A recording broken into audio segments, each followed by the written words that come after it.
तो अभी हम जो है वो देख रहे थे कि जो रिलेटिविस्टिक एनर्जी है, it is just the time component या zero component of the four momentum. लेकिन चूंकि जीरो कंपोनेंट ऑफ मोमेंटम इसको हम कह रहे हैं तो इसकी डायमेंशन एनर्जी वाली नहीं है। ज़्यादा रिलेटिविस्टिक एनर्जी को डिफाइन करते वक्त हम इसके साथ एक सी मल्टीप्लाई करते हैं और ये गैमा एम सी स्क्वेयर बन जाता है।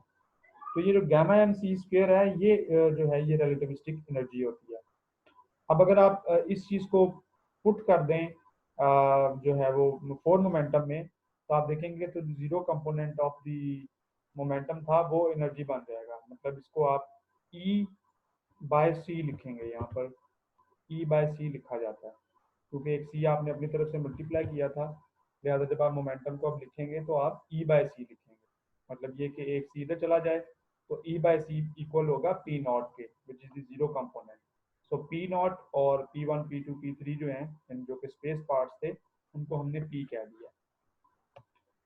अब अगर आप एक रेस्ट मास एनर्जी पार्टिकल की देखना चाहें तो आप उसको E naught equals M naught C square लिखेंगे। क्यों? क्योंकि जो चीज़ें रेस्ट पे होती हैं, रेस्ट फ्रेम में होती हैं, उनके लिए गैमा फैक्टर वन होता है, वी जीरो हो जाता है।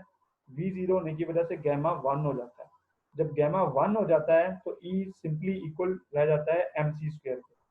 तो क्योंकि यहाँ पे एम रिलेटिविस्टिक था, रेस्ट मास का जो मास है वो डिफरेंट होता है, तो इस वजह से हमने रेस्ट फ्रेम के लिए जो मास था वो एम नॉट लिखा, इसलिए उसका मैंने नाम भी चेंज करके ई नॉट लिख दिया।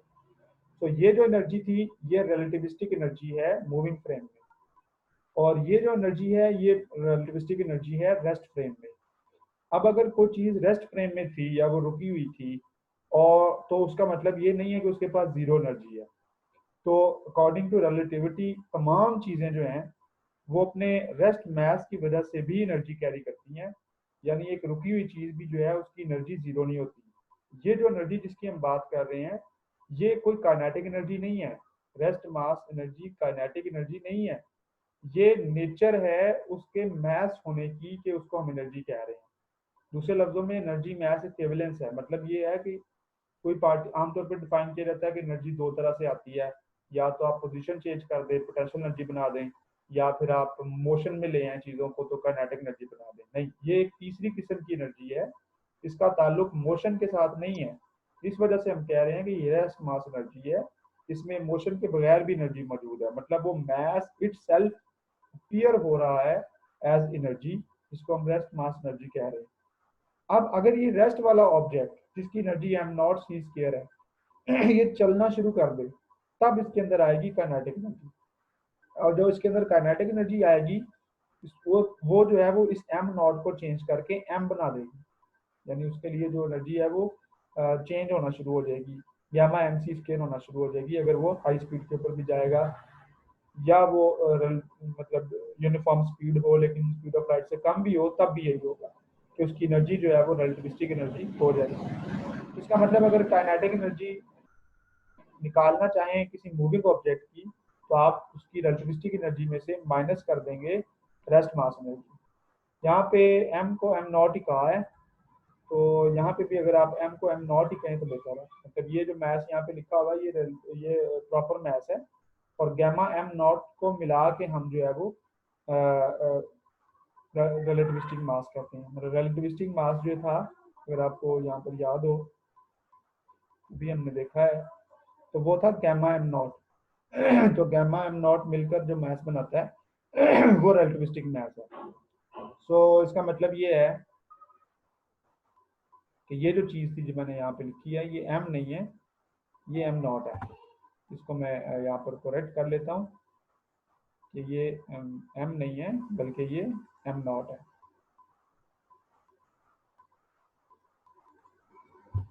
ये कुछ टाइपिंग में मिस्टेक्स नहीं है। तो अगर ये एम नॉट है तो यहाँ पे भी जो चीज़ आएगी वो एम नॉट होगा। इसको भी हम चेंज कर लेते हैं, तो this will be M naught C square. ठीक है जी। तो अब अगर आपके पास रेस्ट मास एनर्जी है जो कि गैमा के बगैर है, वो एम नॉट सी स्क्वायर है, रिलेटिविस्टिक एनर्जी गैमा के साथ है, आप इन दोनों को माइनस करेंगे तो आपको काइनेटिक एनर्जी मिल जाएगी मूविंग ऑब्जेक्ट के लिए। So kinetic energy will be equal to E minus E naught, या फिर gamma M naught C square minus gamma M minus M naught C square. यहाँ से अगर आप gamma M naught C square common ले लें तो गैमा माइनस वन रह जाएगा।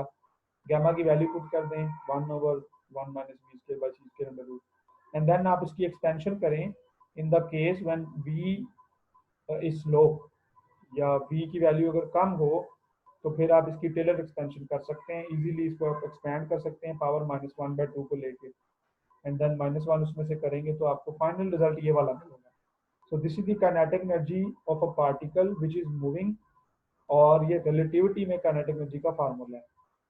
अब आप देखेंगे रिलेटिविटी का जो काइनेटिक एनर्जी का फार्मूला है, उसका जो पहला कंपोनेंट है वो ऑर्डिनरी काइनेटिक एनर्जी है, वो आम सी काइनेटिक एनर्जी है, और वो है हाफ एम वी स्क्वेयर। ये वही एनर्जी है जो क्लासिकल फिजिक्स में भी आप पढ़ते थे। तो इसका मतलब है कि रिलेटिविटी वाले जो फार्मूले हैं वो आपको काइनेटिक एनर्जी की वैल्यू मोर एक्यूरेट करके दे रहे हैं। पहले जो एनर्जी आप कैलकुलेट करते थे, अब आपको वो उसको मजीद एक्यूरेट कर रहे हैं, +3/8 वाला फैक्टर डाल के v4/c²। सो इस वजह से हम कहते हैं कि क्लासिकल फिजिक्स और रिलेटिविटी में तजाद नहीं है। ऐसा नहीं है कि रिलेटिविटी ने क्लासिकल फिजिक्स खत्म कर दी है, बल्कि उसको इम्प्रूव किया है। मतलब मैथमेटिकली इसका मतलब है कि जो क्लासिकल फिजिक्स से जो चीज़ें हम निकालते हैं एनर्जी वगैरह, ये उसमें प्लस एक्स्ट्रा टर्म्स डाल के उसको मोर एक्यूरेट कर देता है। So relativity is an improvement on classical physics. Newtonian physics को इम्प्रूव करती है, उसको किल नहीं करती, उसको ख़त्म नहीं, या उसको उसके खिलाफ नहीं जाती। फाइनली ये फार्मूला भी आपने देखा होगा कि अगर मैं मोमेंटम को मोमेंटम से डॉट प्रोडक्ट ले लूँ तो ये आप कैलकुलेट कीजिएगा, ये इक्वल टू दिस आएगा। एंड देन अगर आप इसको खोलें पी म्यू को, तो ये बनेगा p0 जो कि एनर्जी होगी स्क्वायर, फिर p1 फिर p2 वो होगा total momentum, space momentum, that will be P square. तो आपको ये फार्मूला मिलेगा E² - p² c² equals m not square c⁴। तो ये इजीली आप कैलकुलेट कर सकते हैं। ये रिलेटिविस्टिक एनर्जी का जनरल फार्मूला है, जिसमें रेस्ट मास भी आ रहा है और मोशन भी आ रही है। पी जो है ना, ये फ्री मोमेंटम है, ये मोशन को शो करता है। काइनेटिक एनर्जी वाली पार्ट जो है ये उसको शो कर रहा होता है। सो जो टोटल एनर्जी होगी उसमें काइनेटिक एनर्जी का पार्ट भी होगा और उसमें रेस्ट मास भी मौजूद होगा। दूसरे लफ्जों में ये एनर्जी एक ऐसे पार्टिकल, एक ऐसे मैसिव पार्टिकल की है जो मोशन में है। मैसिव मैं इसलिए उसको कह रहा हूँ कि उसका रेस्ट मास 0 नहीं है, उसका रेस्ट मास m0 है। अगर कोई चीज़ ऐसी हो जिसका रेस्ट मास ही ना हो, रेस्ट मास 0 हो जाए, उस पार्टिकल का अगर मास ही ना हो, तो m0 0 हो जाएगा, और फिर आपको E = pc मिलेगा, जो कि मैसलेस पार्टिकल्स की एनर्जी होती है। एक मैसलेस पार्टिकल आप जानते हैं फोटॉन है, तो फोटॉन एक ऐसा पार्टिकल है जो कि मैसलेस है। तो इसलिए E = pc फोटॉन के लिए फार्मूला इस्तेमाल होगा। ये ऊपर वाला फार्मूला जिसमें m0 आ रहा था, ये फोटॉन के लिए इस्तेमाल नहीं होगा, क्योंकि ये मैसिव पार्टिकल का फार्मूला है, इसमें मैस मौजूद है, रेस्ट मैस मौजूद है। इस तरह से ग्लूऑन्स ये जो होते हैं, इनके लिए भी यही E = pc होता है, क्योंकि ग्लूऑन्स जो होते हैं स्ट्रॉन्ग न्यूक्लियर फोर्स के मीडिएटर्स जिनको कहते हैं, ये भी मैसलेस पार्टिकल्स होते हैं। उसके बाद नेक्स्ट चीज़ जो है मैकेनिक्स में वो होती है फोर्स। तो आपने मोमेंटम डिफाइन कर लिया था, तो अब इजीली आप फोर्स भी डिफाइन कर सकते हैं। इसको हम 4 फोर्स कहेंगे या 4 वेक्टर फोर्स कहेंगे। तो 4 फोर्स जो है उसको आमतौर पे K से ज़ाहिर किया जाता है, और वो इक्वल होती है मोमेंटम, जो 4 मोमेंटम है, divided by proper time. Proper time हम इसलिए लेते हैं क्योंकि हम ये ऑब्जर्वर के लिहाज से बात कर रहे हैं कि जो मूविंग ऑब्जेक्ट के साथ साथ चल रहा है, तो उसके लिए जो फोर्स होगी, अगर उस केस में उसको कोई फोर्स लगाएगा पार्टिकल पे, तो वो इस तरह से कैलकुलेट होगी। तो चूंकि आप जानते हैं पी म्यू जो है उसका टाइम कंपोनेंट एनर्जी था, और space component momentum, three momentum था, तो आप इजीली वहां से फोर्स का भी जो है वो थ्री कंपोनेंट निकाल सकते हैं। तो फोर्स का थ्री कंपोनेंट होगा थ्री मोमेंटम का टाइम डेरिवेटिव, जो कि थ्री वेलोसिटी आएगी, और आप इसको इजीली m/dv/d टाउ जो है, इसको आप थ्री फोर्स कह सकते हैं।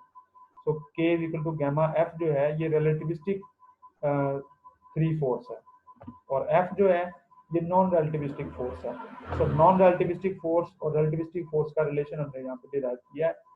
तो इसमें आपको नज़र आ रहा है कि अगर चीज़ें बहुत स्लो मूव करेंगी या वो रेस्ट पे होंगी और वहाँ से स्टार्ट करेंगी, रेस्ट फ्रेम के अंदर कोई इवेंट हो रहा होगा, तो उस रेस्ट फ्रेम में गामा 1 ले लेंगे और ऑर्डिनरी फोर्स और रिलेटिविस्टिक फोर्स में कोई फर्क नहीं होगा। लेकिन जैसे जैसे आप हाई स्पीड पे जाएंगे तो रिलेटिविस्टिक फोर्स आर्म फोर्स से डिफरेंट होती जाएगी। इसी तरह अगर आप इसका जीरो कंपोनेंट देखें तो जीरो कंपोनेंट क्या है? जीरो कंपोनेंट है एनर्जी। मोमेंटम का जीरो कंपोनेंट क्या था? एनर्जी। तो जीरो कंपोनेंट अगर के जीरो निकालें तो वो होगा D P zero by D टा, जिसका मतलब है एनर्जी पर यूनिट टाइम। और अगर आपको याद हो तो energy per unit time power होता है। तो अगेन पावर की डायमेंशन ठीक करने के लिए इसको सी से डिवाइड भी कर लेते हैं। तो लिहाजा हम ये कहते हैं कि जो फोर फोर्स है उसका जो जीरो कंपोनेंट है वो पावर है, और जो थ्री कंपोनेंट है वो रिलेटिविस्टिक फोर्स है, और उसको इस तरह से लिखा जाएगा। इसी तरह से आप एक्सेलेरेशन को भी डिफाइन कर सकते हैं। फोर एक्सेलेरेशन इसको कहते हैं, ये प्रॉपर एक्सेलेरेशन भी कहते हैं। ये होगा कि आप फोर वेलोसिटी का डेरिवेटिव ले लें टाइम के साथ। अब फोर वेलोसिटी हमें पता है कि ये जीरो कंपोनेंट इसका गामा सी होता है और थ्री कंपोनेंट इसका गामा वी होता है। तो इसका मतलब है कि दोनों का टाइम डेरिवेटिव आएगा।